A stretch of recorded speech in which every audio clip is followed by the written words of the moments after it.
For both Dallas and Boston, the way they play defense is they switch everything.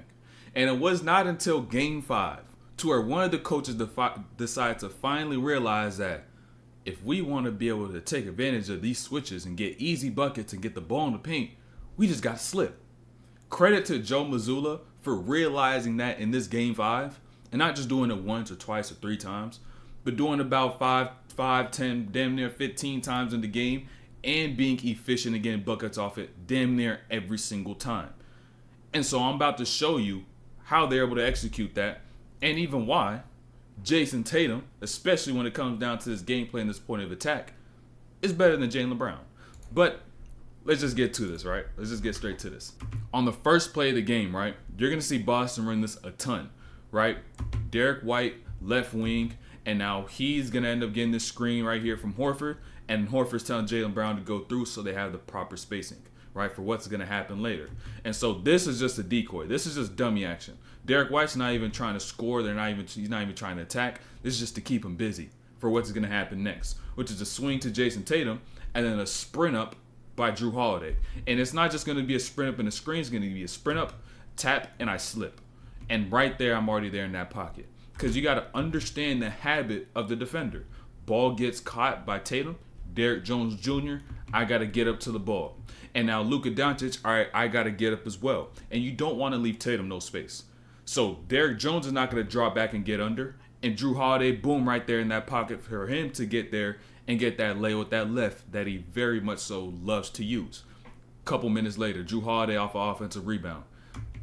Hand that off to Jayson Tatum. I get next to Kyrie. You can already read the movement of Luka and Kyrie at this point in time. You can already read the movement. So what's going to happen? Boom, slip out. He stays in range. He stays in the pocket so that he could be able to get that catch. And Gafford's also over here. But watch also on this last play. I forgot to mention this. I be forgetting little aspects of play, so now I got to go back, right? Because this roll by Horford is crucial. He's filling out to this corner. Gafford's going to be getting to follow him, leave out this paint, and he's like, oh, shit. I left that open. So now Jrue Holiday faces no rim protector when he gets there to the rim. And it's almost the same concept here now. You got Horford on this side.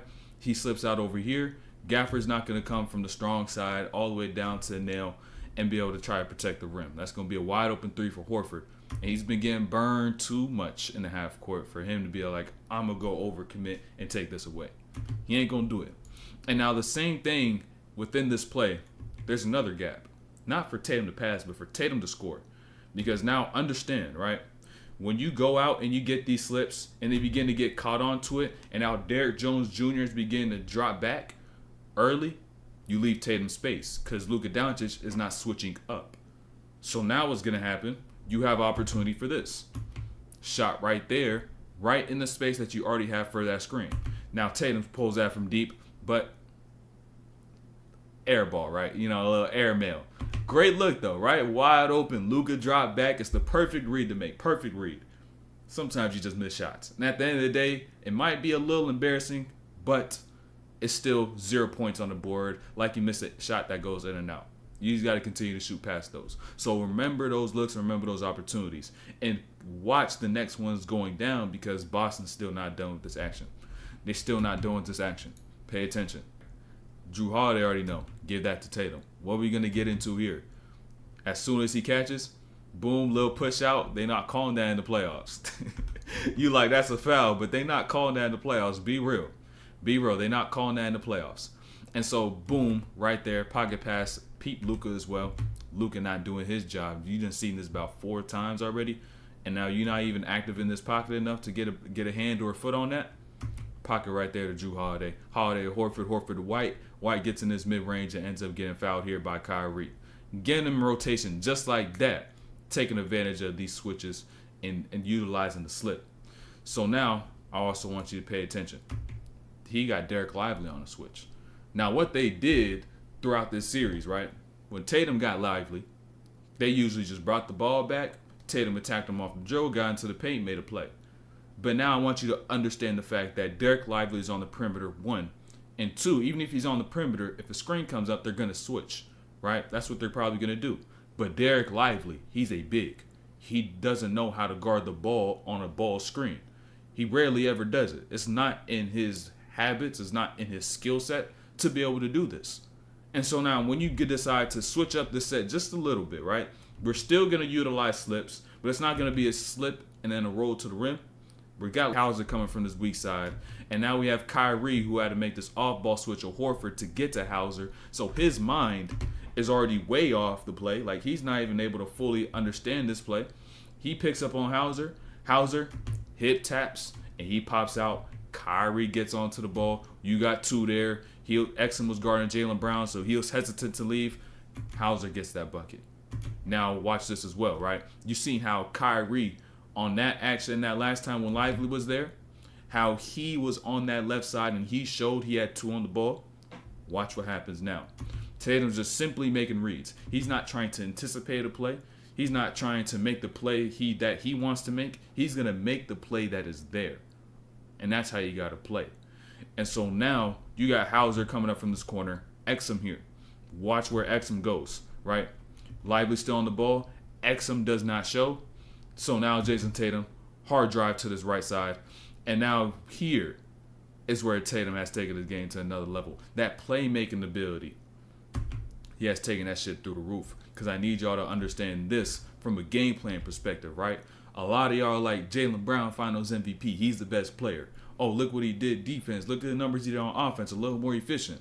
All this that they're doing with these slips is designed for Tatum to be able to take advantage of the gravity he has from scoring and because how much the defense is stacked up on him.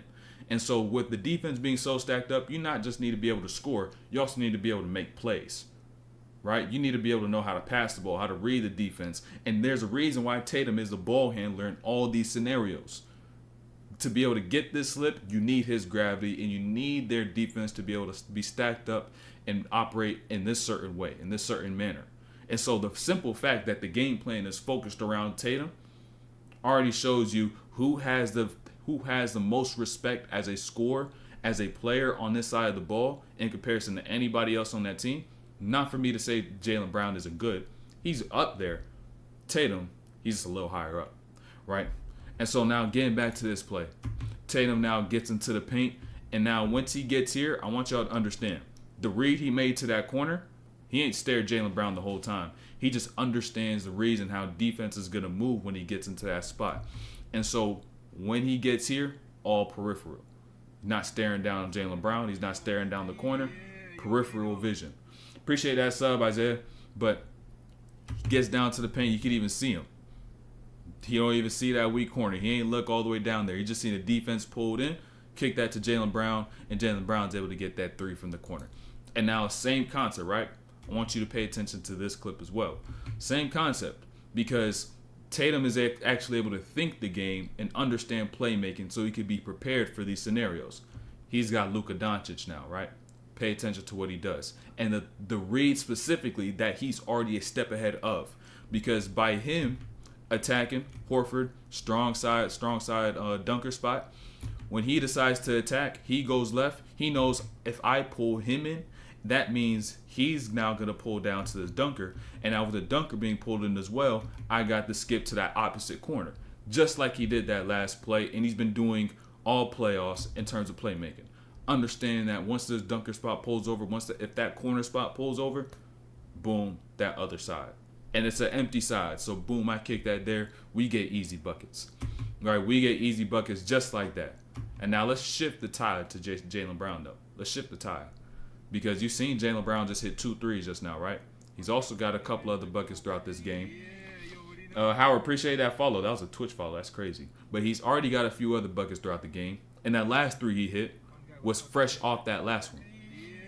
Joseph, appreciate that sub. I look, you may have to mute these. I may have to mute these because we're getting cooking. We're getting busy. But now, like I said, that last 3 he just hit was a possession right before this, right? And now getting down transition, Jaylen Brown has Luka Doncic. And as you've seen all series, they're attacking Luka Doncic when Jaylen Brown got him. And so pay attention to what he does. He just hit his last one. He's got room to shoot. Pump fake again. I'm not going to settle. That simple mindset of understanding I got someone who just cannot stay in front of me. And the second I get past them, even if I don't score, I'm going to be able to create a play for somebody else because people are going to pull in because how far deep down I get or how great of a position I do get in. Because on this possession, he gets middle, Tatum to his right side. I want you to remember that as well. Tatum to his right side, one pass away, waits for PJ Washington to get out that paint, and now again in the air, throw it out to White at the last second, corner 3 ball right there, and then maturity. This is why Jaylen Brown got Finals MVP. This is the first possession of the game. And now watch the set. Watch off the ball. This play is intended for PJ Washington down here on the first play to come off the screen, curl across the middle, and then for him to be able to get a catch and a quick look for him to build his rhythm early on in the game, right? But watch what Jaylen Brown did. Meanwhile, all that was going on, since Jaylen Brown's so physical, since he's being aggressive, denying the ball, bad pass gets thrown. And now that bad pass getting thrown, you can't get PJ Washington, and you force Luka to start the game off with the 3 that you settle for at the top of the key. And he's been 1 for damn near 20-some throughout damn near to like the third quarter of this game. So he led him into a break, right? And continuously understand the impact of his defensive pressure, right? You got Luka on the ball off the inbound. Luka's like, 2 minutes left in the second. Already been working on game. We'll get it at to PJ Washington, right? But giving up to PJ Washington doesn't mean his job is done, right? He's got to continue to do what he needs to do. Action right here with Kyrie Irving. Notice the switch, because you already know they're going to switch. When the switch happens, he stays physical. He stays attached, showing the body, showing hands, staying there so that when PJ Washington's like, all right, let me go do my own thing. Let me go ahead and attack myself. Jaylen Brown, right there on that dig, got him. That's not your game, gang. That's not your game. If that was your game, you would have been a little better off throughout the series, but they led the ball to players outside of Luka when they even had the ball, and they tried to do something they was uncomfortable with. And just getting the little stops like this build a lot of momentum. Look, Drew Holiday's guarding Kyrie, and even though Drew Holiday switched on to Gafford, he's still guarding Kyrie. Watch what Drew Holiday does. When Gafford decides to get into this paint and not get along that baseline to those dunker spots, Drew Holiday decides to stand here and realize, oh, you want to pick up to that right side? I'm going to meet you exactly where you put the ball. Steal, give me that strip. And now he's able to come down to the other end and be able to bring some energy to start this game on both sides of the floor.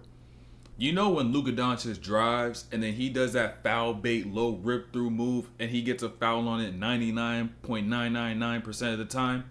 Well, this is the 0.001% of the time where he gets got on a move he's trying to fool somebody with. So when Luka goes right, watch Drew Holiday, right? Watch what he does. He's going to dig, show his hand for a second, but he's baiting. And he gets right back out. And so Luka tries to low rip through, get a foul, and he tosses up some bullshit, and they get a stop because he baited the one who likes to bait. Crazy. He was a step ahead on that play. He literally dug, showed the hand, dug hard, by the way, showed the hand, turned right back out. Because he understands I'm not going to be able to reach the ball anyways. I'm just going to make you think I'm going to reach, and you're going to take a bad shot. Fooled him, bro. Fooled him. That's how you play a step ahead. One of the main reasons why the Mavs got burned is because situations right here. Watch Daniel Gafford. When he decides to get back on defense, he's going to decide to go run down, go to the nail, and protect the paint and point to the outside. But you should really be pointing to yourself and where you should go because they have fives that will trail the play and burn you for threes. And so the ball just gets swung over and now you get burned. 5 games in and you still cannot break the habit of not running down to protect the paint in transitions and staying attached to your man. I don't know if it's him not doing what he should do or nobody even picking up on the fact that this is what you should not do and making sure that it is instilled into his habits for the series. Look at Derek White's head. He looks to the right side and he realizes, oh shit, guess what we got? We got Jaylen Brown with Luka. That's our matchup. That's how we attack. And now watch Jayson Tatum, right? Jaylen Brown looks at Tatum. Tatum says, go. Watch Brown's head. He says, bet. He attacks. And now since Daniel Gafford still hasn't learned that they got shooters everywhere and I can't play 20 feet of help from their bigs, I'm just going to get into the middle and kick it to the corner because you just can't learn your lesson. Can't learn your lesson.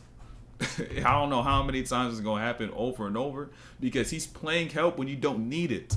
Like, I don't understand, right? I really don't understand, right? So, really, I'm going to go through this play a second time because it just makes no sense to me, right? Pay attention, right? Jaylen Brown, of course, is going to attack Luka Doncic. He gets into the middle. Luka Doncic is still squared up. Why the fuck is Daniel Gafford still playing help? He don't need help right now. He's not in a vulnerable position. He is not giving up any angles right now, right? So why are you still 20 feet off the three-point line? And this ends up happening every single time. You get burned. It just doesn't make sense. No one's learned the lesson. 5 games in. How many days? It's been like 2 weeks. That shit crazy.